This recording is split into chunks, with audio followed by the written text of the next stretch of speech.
오늘은 이새의 줄기에서 한 싹이 나며 이런 제목의 말씀 함께 나누겠습니다. 오늘이 이제 대림절 두 번째 주일이고 지난 주일부터 저희는 대림절 말씀을 이사야의 예언의 말씀 가지고 함께 나누고 있습니다. 지난 시간에 이사야 2장의 말씀을 함께 나누었죠.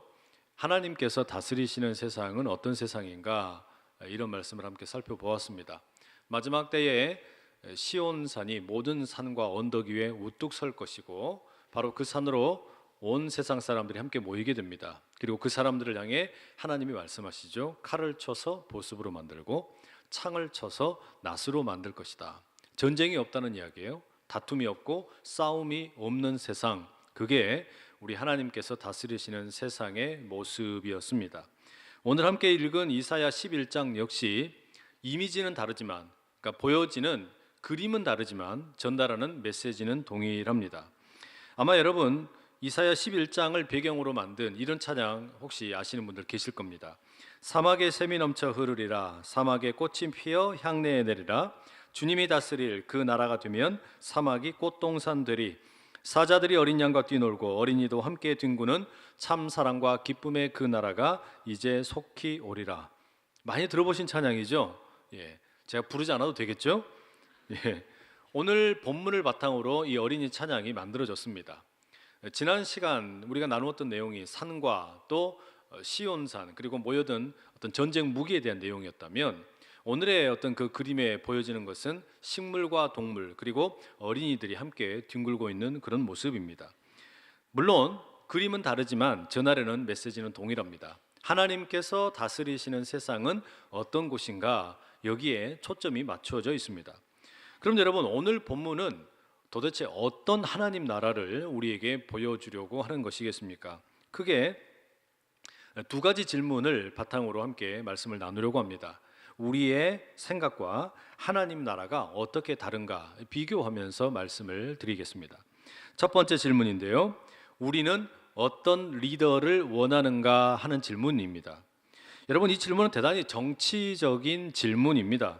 동시에 우리 자신에 대한 질문이기도 한데요, 이해를 돕기 위해서 구체적으로 내년에 국회의원 선거가 있게 됩니다. 여러분은 어떤 후보에게 투표를 하기 원하십니까?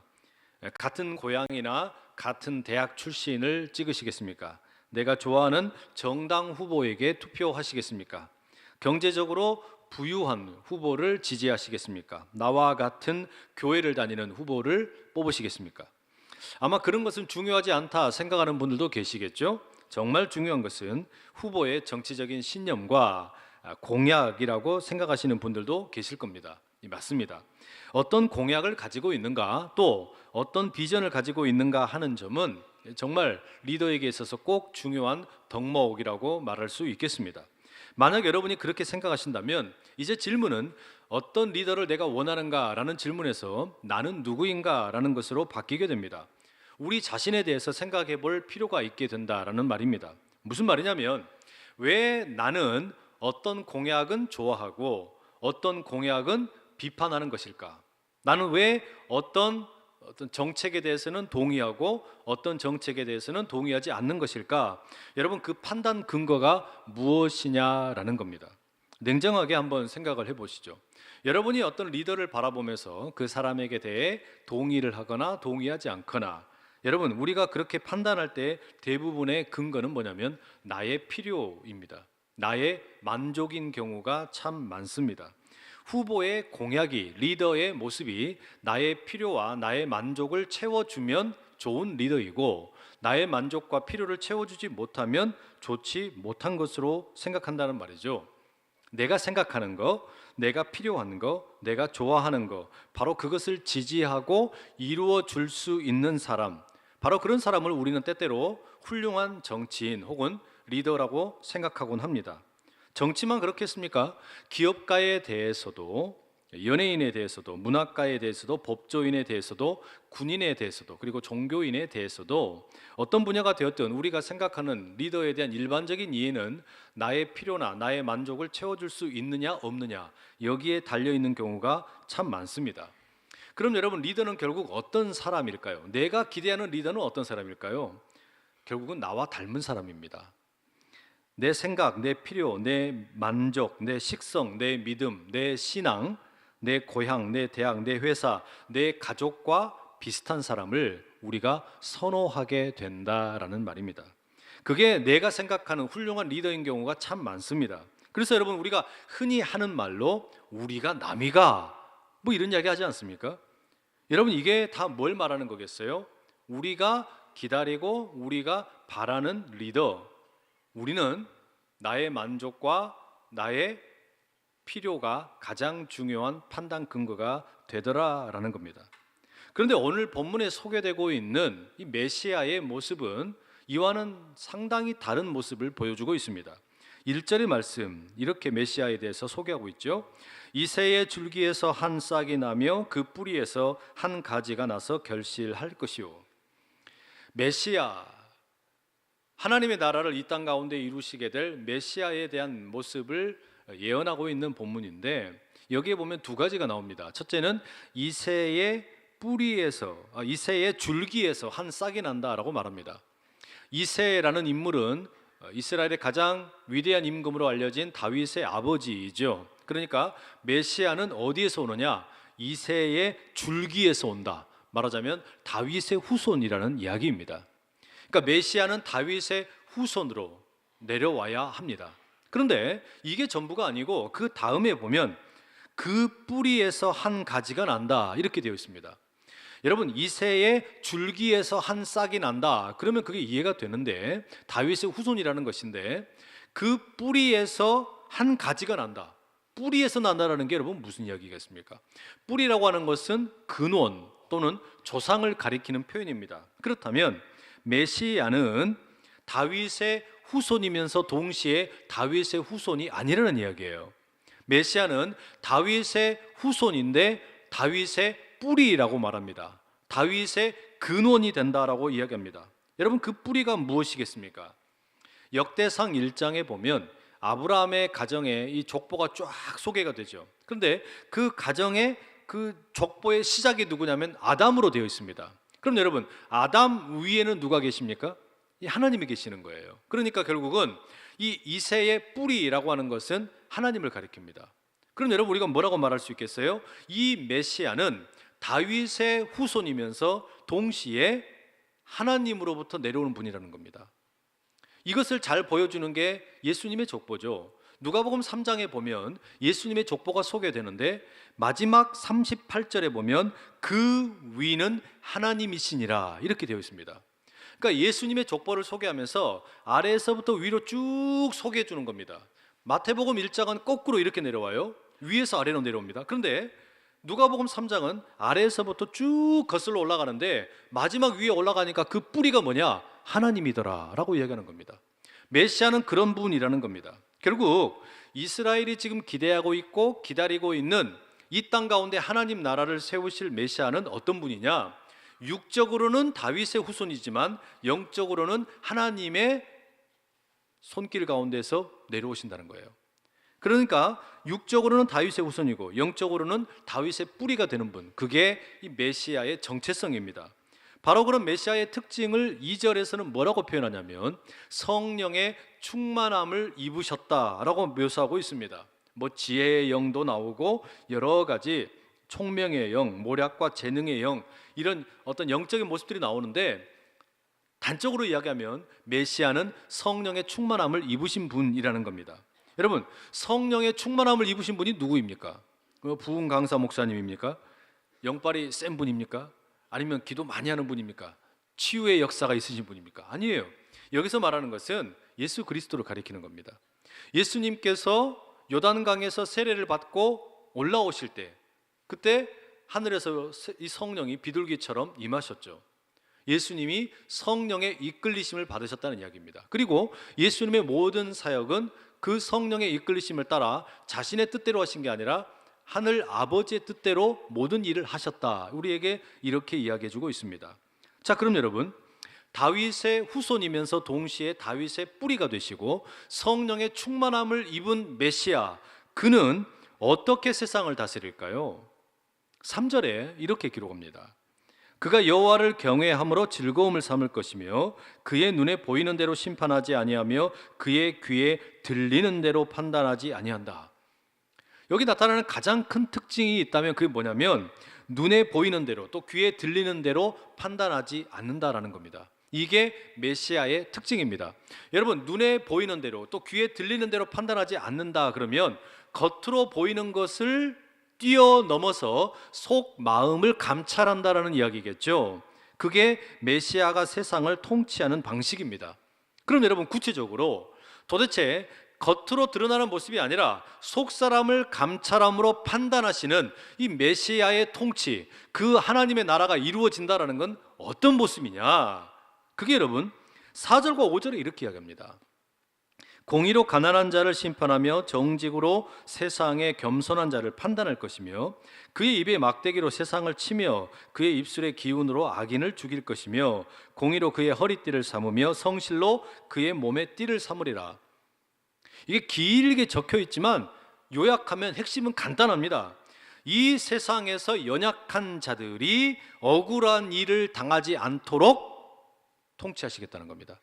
이게 하나님 나라를 이 땅 가운데 이루어 가시는 메시아의 모습이에요. 그러니까 메시아가 다윗의 후손이자 다윗의 뿌리가 되시고 성령의 충만함을 입으신 분인데 이분이 겉으로 드러나는 모습이 아니라 속 사람을 감찰하심으로 이 세상을 다스리시는데 그게 핵심이 뭐냐? 쉽게 이야기하면 연약한 사람들을 돌보는 리더라는 이야기입니다. 자기 목소리를 내지 못하는 사람들이 목소리를 낼 수 있도록 도와주는 것, 이게 메시아의 하나님 나라 통치라는 이야기입니다. 이게 우리의 모습과 너무 다르다는 이야기예요. 우리가 기대하는 리더는 어때요? 앞서 말씀드린 대로 나의 만족과 나의 필요가 채워져야 비로소 우리는 좋은 리더라고 생각하는데 성경이 이야기하는 리더, 메시아의 모습은 뭐냐? 연약한 사람들이, 목소리를 내지 못하는 사람들이 목소리를 낼 수 있도록 해주는 거, 이게 뭐라는 거예요? 이게 메시아의 통치 방식이라는 겁니다. 여러분, 이게 예수님의 특징이었지 않습니까? 예수님께서 이 땅에 오셨을 때 바리새인이나 다른 종교 지도자들에 대해서는 꾸중을 하시고 누구와 함께 만나고 대화하셨습니까? 주로 연약한 사람들이었어요. 길가에 살아가는 별 볼 일 없는 사람들이었습니다. 나병 환자들, 또 중풍병자들, 또 혈루증을 앓던 여인들, 어린아이들, 이런 사람들을 예수님께서 늘 상대하시고 그들의 목소리에 귀를 기울이시고 그들의 가운데 하나님 나라를 보여주셨어요. 그게 메시아의 통치 방식이기 때문입니다. 이게 예수님께서 사람들을 대하는 방식이었습니다. 겉으로 드러난 모습이 아니라 속 마음을 중요하게 생각하셨기 때문입니다. 그러니 여러분, 우리가 예수님을 예배하러 나온다, 그리고 예수님을 기다리는 이 대림절 가운데 우리에게 필요한 게 무엇이겠습니까? 우리가 예배를 드리면서 자꾸 막 그냥 겉모양을 그럴듯하게 포장할 필요가 없습니다. 정말 중요한 게 속사람이기 때문입니다. 속마음이기 때문에 그래요. 남들이 나를 어떻게 볼까, 남들의 시선 의식하면서 그렇게 우리가 신앙생활 하는 거 얼마나 불편하겠습니까? 내가 정말 집중할 건 뭐냐면 과연 나는 내 마음 깊숙한 곳으로부터 예수님이 그리하셨던 것처럼 메시아의 그 덕목처럼 연약한 자들에 대해 긍휼히 여기는 마음이 있느냐라는 거예요. 지금 그러니까 여러분, 우리 교회를 향한 메시지도 똑같지 않겠습니까? 하나님께서 바라보고 기대하시는 교회는 정말로 연약한 자들에 대한 긍휼의 마음이 있느냐? 그게 여러분 이 세상을 통치하시는 하나님의 방식이라는 겁니다. 여러분, 바라기는 주님의 오심을 기다리는 이 절기 가운데 그 마음이 우리 가운데 회복될 수 있기를 축복합니다. 두 번째 질문으로 넘어가죠. 우리는 어떤 나라를 원하는가라는 질문입니다. 여러분, 우리가 대한민국에 살고 있죠. 그리고 우리가 이 나라를 위해서 참 많은 기도를 합니다. 여러분은 이 나라가 어떤 나라가 되면 좋겠습니까? 우리나라가 어떤 나라가 되기를 위해서 기도하십니까? 아마 대부분 우리가 생각하는 나라 그러면 일단 경제적으로 좀 부강해지고 또 국방도 좀 튼튼해지고 외교적으로도 어느 나라에 비해서 꿀리지 않고 이런 경제적으로는 한 GDP가 한 5만 불 정도 되고, 그리고 이 대한민국 여권이 다른 어느 나라의 여권보다 더 대우받는 그런 나라, 여러분 우리가 그런 나라 꿈꾸지 않습니까? 우리가 늘 그런 어떤 마음으로 나라를 위해서 기도하곤 합니다. 경제를 위해서, 정치를 위해서, 국방과 외교를 위해서 우리는 그런 마음으로 기도하는 게 사실입니다. 아마 그런 마음이 없지 않아 우리 모두 가운데 있을 겁니다. 이사야가 살던 당시에 이스라엘 사회도 아마 그랬던 것 같습니다. 이사야 1장 1절 말씀에 의하면 이 이사야는 유다 왕 우시야, 요담, 아하스, 히스기야 이런 임금들이 재임하던 당시에 살았습니다. 그런데 이 당시는 강대국들, 그 당시에 강대국들이 치열하게 전쟁을 하면서 새롭게 일어나고 또 멸망하는 그런 어떤 엄청난 국제적인 혼란한 그런 시기였습니다. 마치 지금 이 대한민국의 모습과 비슷하지 않을까라는 생각이 듭니다. 한때 시대를 주름 잡았던 아시리아라는 제국이 이제 점점 그 어떤 힘을 잃어가고, 반면에 바벨론 제국이 막 부상을 합니다. 그리고 아래에는 이집트가 있어요. 이렇게 커다란 나라들이 서로 가운데 각축전을 벌이는데 그 한가운데 누가 있냐면 이스라엘이라고 하는 이 조그마한 나라가 있는 겁니다. 이 나라가 조그마한 그 가운데에서 여러분 결국은 뭘 가장 많이 기도하겠어요? 어떻게 하면 우리가 이 사이에서 생존할 수 있을까?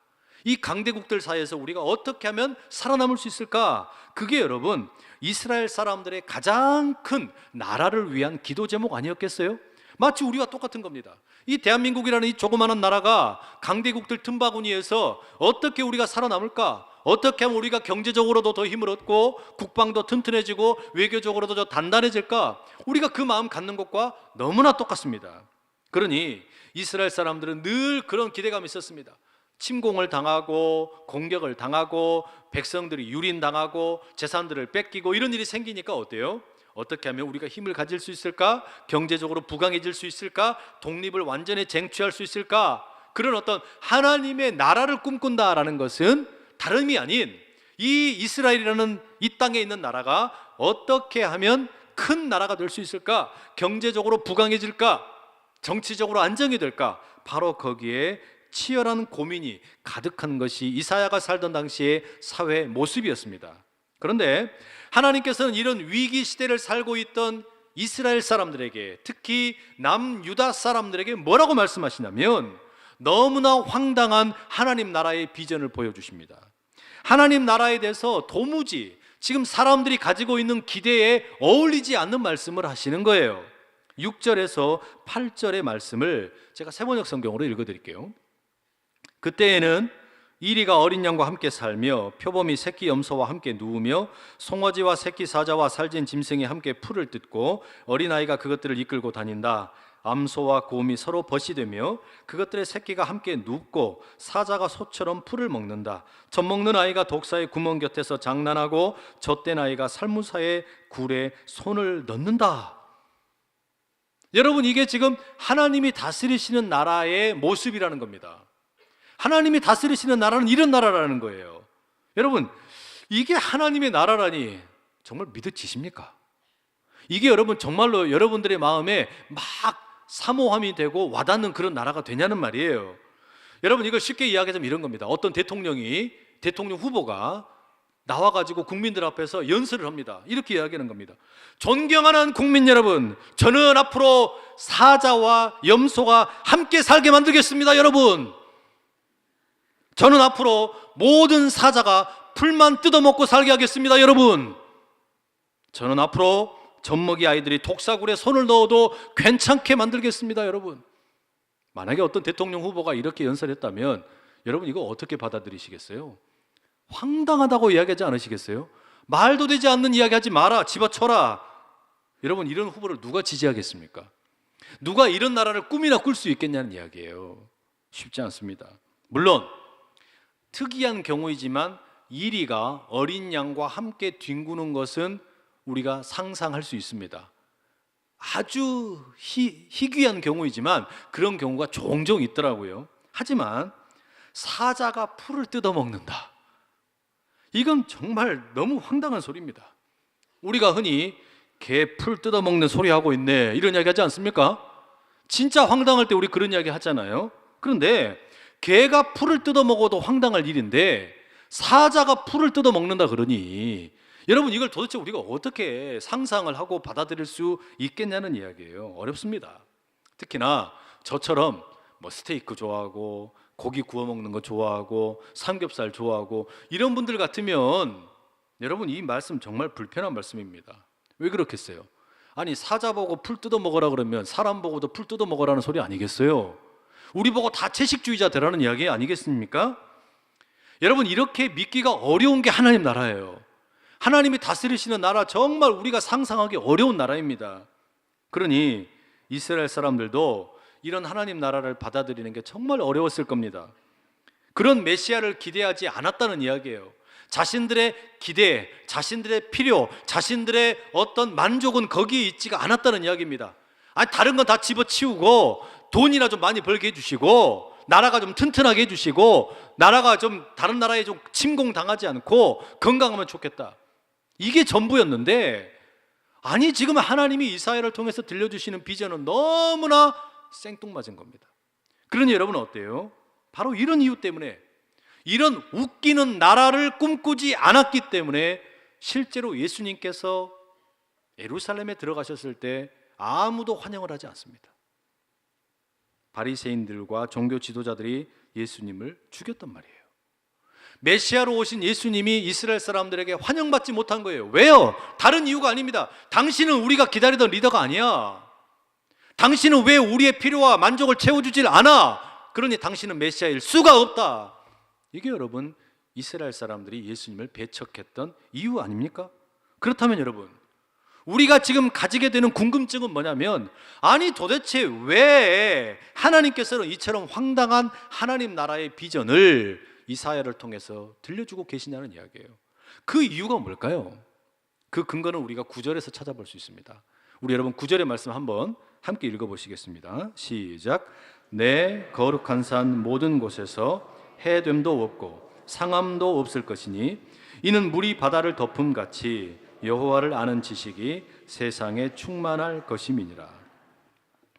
여러분 이 구절에 보니까 하나님 나라, 하나님이 다스리시는 이 거룩한 나라의 특징이 뭐냐면 해됨도 없고 상함도 없다라고 이야기하죠.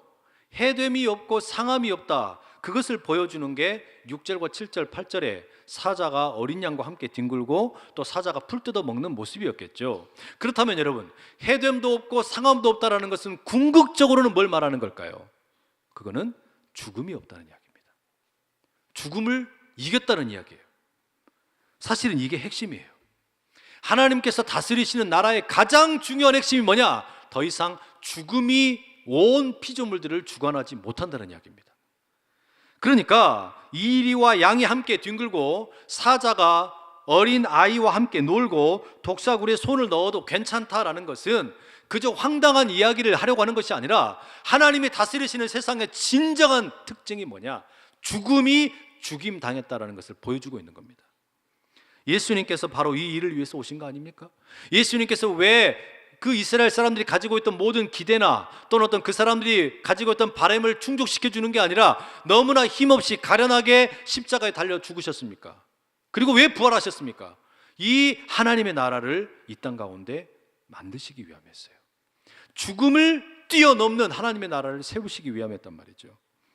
전도서 2장 16절에 보면 이런 말씀이 있습니다.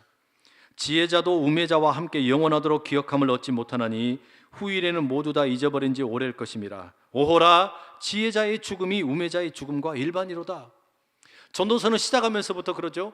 해 아래에서 모든 수고하는 것들이 다 헛되고 헛되니 헛되고 헛되다 이렇게 이야기합니다. 그야말로 너무나 허무한 그런 인생의 모습들을 노래하는데 그 핵심이 뭐냐면 방금 우리가 읽었던 이 전도서 2장 16절 말씀처럼 죽음을 앞두고 보면 돈이든 권력이든 잘생겼든 못생겼든 그게 무엇이 됐든지 간에 다 의미 없더라는 겁니다.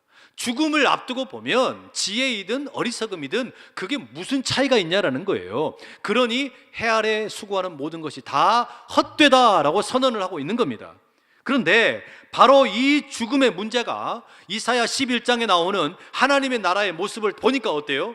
죽음이 극복되는 거예요. 죽음을 극복하는 하나님의 나라가 지금 예언되고 있다는 이야기입니다. 여러분 이스라엘 사람들이 지금 기대하는 것은 자기 나라만 잘 살고 자기 백성들만 부자가 되고 자기 나라만 독립이 되고 그런 나라를 꿈꿨을지 모르지만 하나님의 계획은 그렇지가 않았어요. 하나님은 이스라엘뿐만 아니라 온 인류가 시온 산으로 달려오는 모든 민족들이 하나님의 나라 가운데서 죽음을 이기고 더 이상 싸움이 없고 전쟁이 그치고 그런 멋진 나라를 꿈꾸셨기 때문에 이 일이 이루어지려면 메시아 예수 그리스도께서 이 땅에 오셔서 십자가에 죽으셨으나 부활하셔서 모든 사람들 살리는 그 길을 만들기 원하셨다는 겁니다. 이게 하나님 나라의 진정한 비전이었다는 이야기예요. 사자와 양이 함께 뒹굴고 사자가 풀을 먹고 독사 굴에 손을 넣어도 아무 문제가 없는 거, 말하자면 여러분 이게 뭐겠습니까? 에덴 동산의 회복입니다. 아담과 하와가 하나님이 허락하신 그 에덴 동산의 수많은 축복을 누리며 살았지만 범죄함으로 인해서 어떤 일이 생겼어요? 죄악으로 인해 가지고 여러분 그 죄의 결과로 죽음이 우리에게 그리고 이 피조 세계 가운데 임하게 되었습니다. 그러니 여러분 이 땅에 저주받는 것은 사람들의 책임이에요. 우리의 죄 때문에 죽음이 들어왔는데 그 죄의 문제를 해결하기 위해서 우리 주님 오셨고 다시 죽으시고 부활하셔서 우리 모두에게 죽음을 뛰어넘는 삶을 선물하셨다는 이야기입니다. 이게 여러분 이사야가 그리고 있는 놀라운 하나님 나라의 비전이라는 이야기입니다. 그러니 메시아가 오셔서 하신 일, 예수님이 오셔서 하신 일은 바로 그 죽음을 이기시는 일이었습니다. 그런데 이게 전부가 아니죠.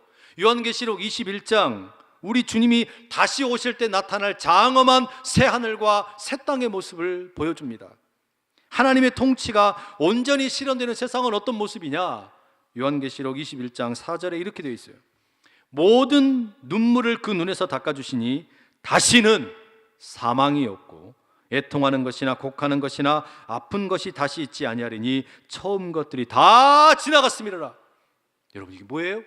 이사야가 보았던 이사야 11장에 나오는 사자와 어린 양이 함께 뒹굴고 사자가 풀을 뜯어먹고 해됨도 없고 상함도 없는 바로 그 세계가 우리 주님이 다시 오실 때 새하늘과 새 땅으로 펼쳐진다라는 겁니다. 이게 여러분 우리가 지금 기다리고 있는 나라예요. 우리 주님의 다시 오심을 기다리는 우리 가운데 이루어져야 할 나라라는 겁니다. 바라기는 여러분 이 대림제를 보내시는 가운데 이 주님의 나라를 꿈꾸실 수 있기를 간절히 축복합니다.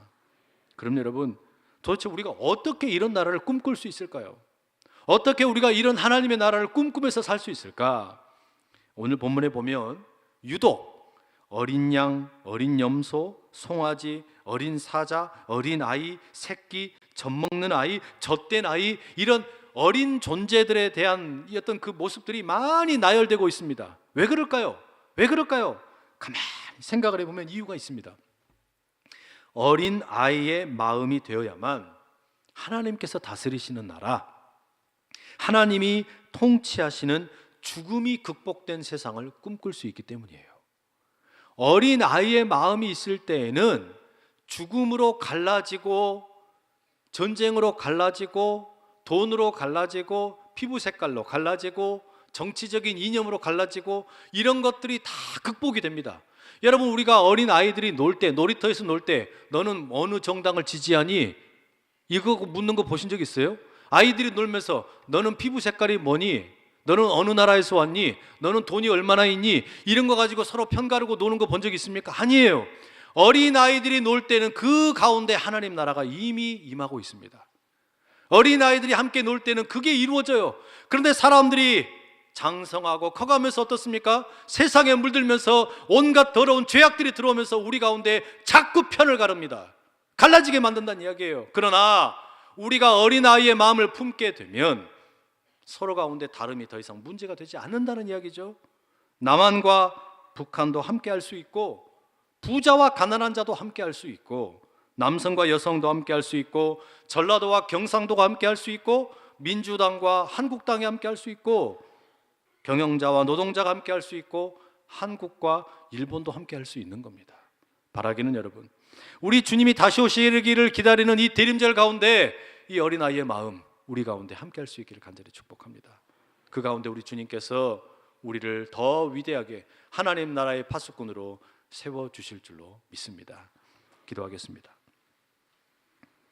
사랑하는 주님, 우리들은 우리의 필요와 만족을 따라 리더를 찾고 지지합니다. 그러나 메시아로 오신 주님은 다윗의 후손이시며 다윗의 뿌리로 오셨습니다. 성령의 충만하심을 따라 우리의 그릇된 필요가 아니라 하나님의 뜻을 이루셨습니다. 겉이 아닌 속 마음을 들여다보시는 주님, 우리로 하여금 주님 앞에 순수한 마음으로 나아가게 하여 주시옵소서. 그리하여 죽음이 극복된 하나님 나라의 비전을 보게 하여 주시옵소서. 다시는 사망이 없고 죄가 역사할 수 없는 하나님 나라를 꿈꾸게 하시옵소서. 어린아이의 마음으로 주님의 나라를 사모하는 우리 모두가 다 되게 하여 주시옵소서. 예수 그리스도의 이름으로 기도드립니다. 아멘.